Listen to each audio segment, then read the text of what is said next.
Welcome back to the Political Pulse 2.0. Today we're diving into a big question.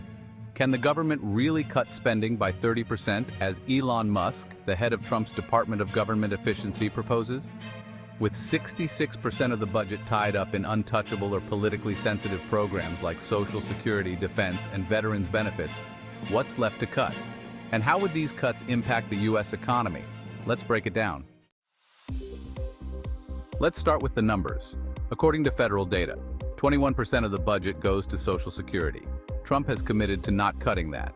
18% is allocated for national defense, and Trump plans to increase this spending. 14% goes toward interest payments on the national debt, which is non-negotiable.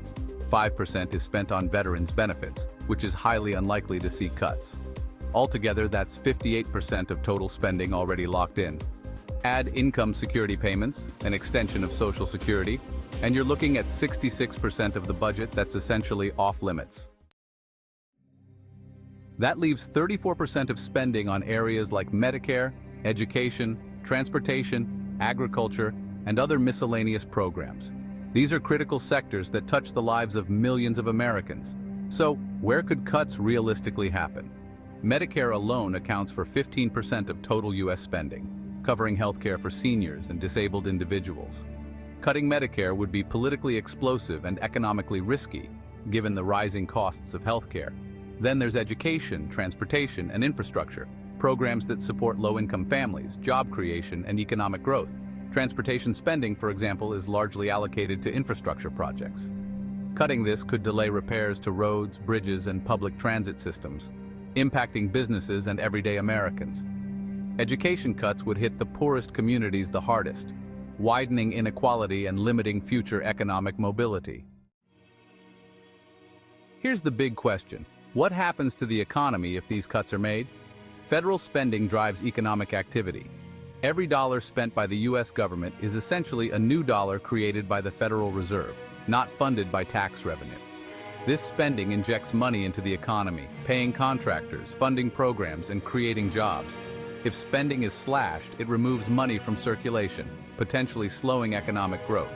A Brookings Institution report estimates that for every dollar cut from infrastructure, the economy loses $1.50 in growth due to reduced productivity and job losses.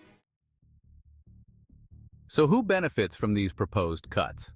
If the government reduces spending, it could lower the federal deficit, which appeals to fiscal conservatives. Musk argues that cutting inefficiencies could free up resources for more impactful investments. But who loses? The most vulnerable, low-income families, seniors relying on Medicare, and communities depending on federal education and transportation programs. Let's face it, cuts to programs like education, healthcare, and infrastructure often disproportionately affect those who are already struggling. And if these sectors suffer, the ripple effects could hit the broader economy, reducing consumer spending and slowing down job creation.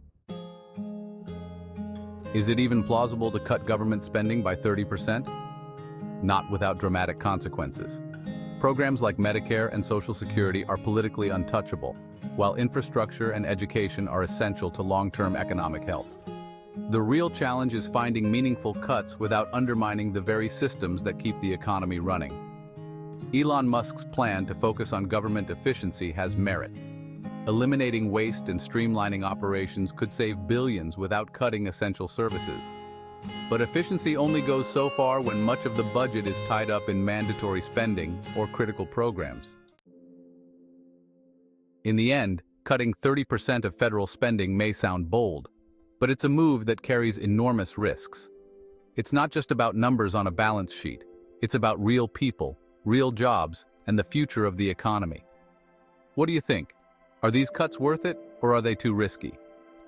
Let me know in the comments, and don't forget to like and subscribe to the Political Pulse 2.0 for more deep dives into America's biggest challenges.